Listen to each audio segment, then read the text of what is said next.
Hey everybody, thank you for joining me.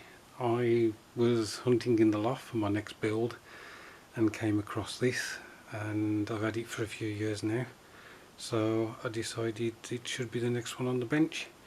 I've been doing some 1700 kits lately, and looking at this, there seems to be less parts, bigger parts, so I'm hoping that it will be a break from some of the minuscule stuff that I have been working with. I'll just show you the box contents before I start doing this build. So here's the first sprue. As you can see, we've got the hull, part of the hull. Now this build looks as if it's about 43 centimeters in length, so not a bad size. As you probably noticed, this is 1/350 scale. We've got some of the superstructure here. Unfortunately, I don't know much about modern warships, so I can't detail everything that's on the sprues. So here's the other sprue. We've got the other side of the hull, and we've got the stand, some bulkheads I think on this one. So we have the one-piece deck, which has got quite a bit of the superstructure on it as well. I'll just show you like this. And we've got the lower hull. So it would appear that you can do this as a waterline version, which is very tempting. And here is quite a few parts on this one. I can see that there's helicopter up here. I assume that's a Merlin. Now is that, I think that helicopter's in two halves, yeah. So you've got a Merlin helicopter, there's the rotor there. You've got the propellers for the ship itself. And then, as I say, there's quite a few other bits that I can't really identify at present. Just give you a close-up of the Merlin if I can. And here is the final sprue.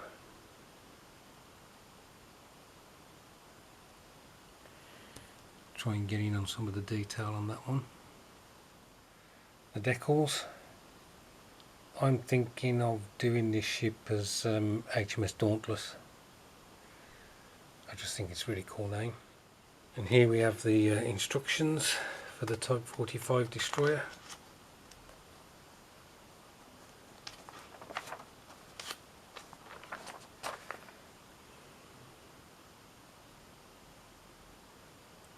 Quite a few stages and steps.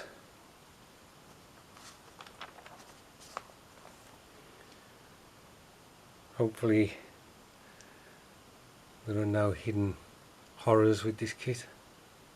I'm just looking for a straightforward build, as always. I don't like complicated.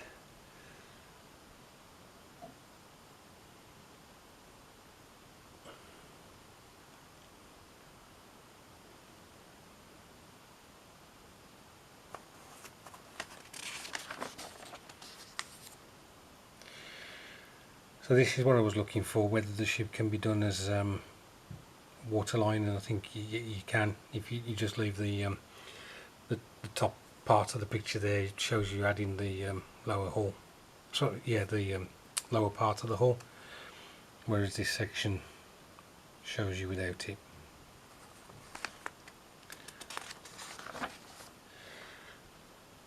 As I say, I didn't think there was that many parts of this kit, but there's certainly enough steps. Up to 64 there. Wow.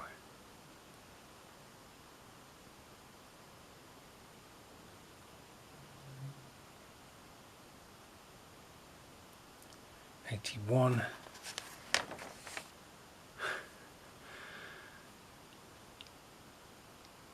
I hope I haven't got some plastic missing.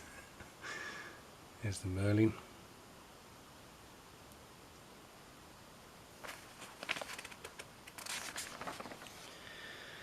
And finally the colour call out for her.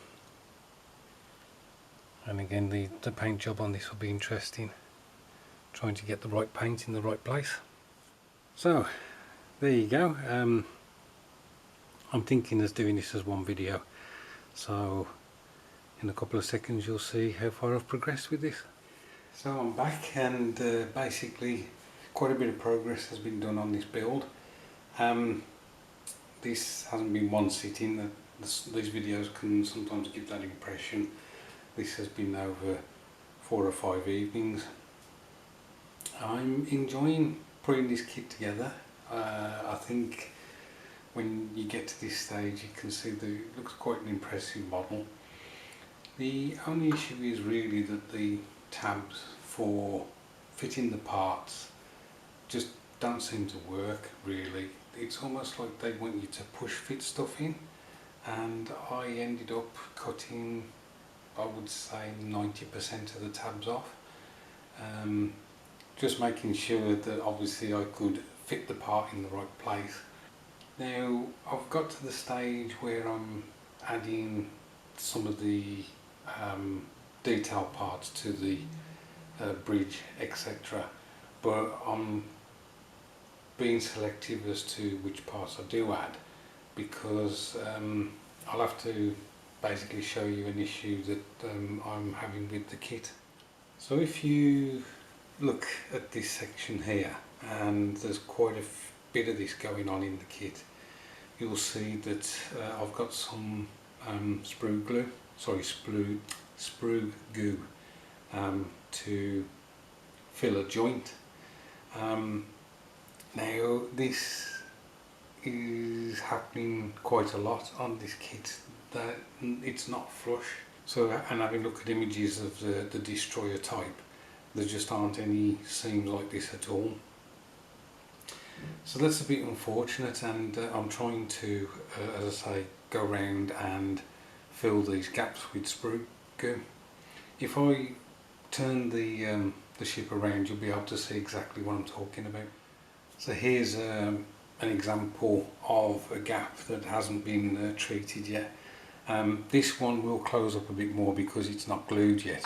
I can glue that a bit more and just tighten it up a bit. But unfortunately, I think this lets the kit down quite a bit. I've tried my very best to make sure that they're fitted correctly. As I mentioned, some of a lot of the tabs I've taken off, but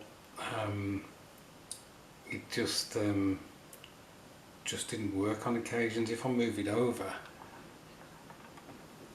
you can see that this smaller tower section, the gap's there, and again I tried my level best whilst fitting all those parts to try and get them in the right position. So I'm going to have to get around all the kit as it is at the moment and you know, fill all those gaps. I could possibly use just the putty that you get in the tube and just quickly do that, but I'm keen to try sprue goo out just to see how much it can be used, and I'm pretty sure it should be okay with this. I just thought I'd show you the bow of the ship, and you can see we've got the gun there. There is a bit of sprue on the end of the barrel that I haven't taken off yet, but I am aware of that. But again, this fit here isn't very good, and I will use putty there because getting into that angle to clean it out and make it flush will be difficult with the sprue stuff. I think I'd much rather use a putty that I can get a Q-tip and swipe with the Q-tip whilst it's wet in order to clean that up a bit. Having said all that, it is still an enjoyable build, and I think it looks an impressive kit as you keep adding stuff to it. I hope to use the airbrush to paint this because I think that will be the best solution. At this point you'll notice that the ship is still waterline.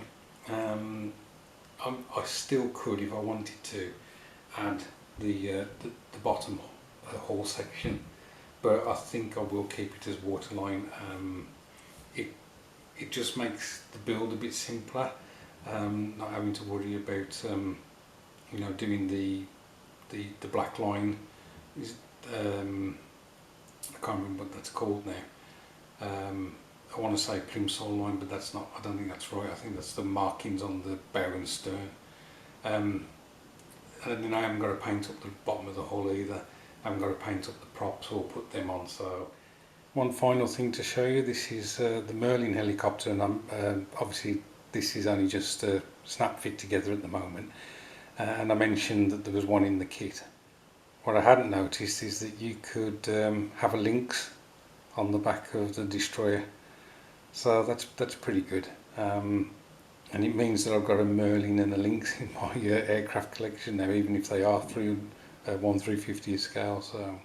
So as I say, just a quick update, and the next part of the video will hopefully be an even further update. I'll catch you in a bit.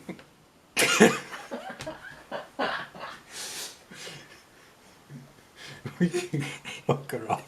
Hello everybody, this is Arwood's Modelling Mayhem and welcome to the Type 45 Destroyer build.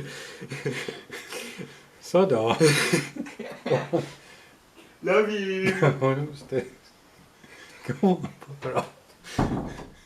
Okay guys, so there's been a change of plan. Rather than subject you to another 20-minute video, I'm going to finish the video here. We'll call this part 1, and then we'll move on to part 2, which will be the finish of the construction and the painting of this particular kit.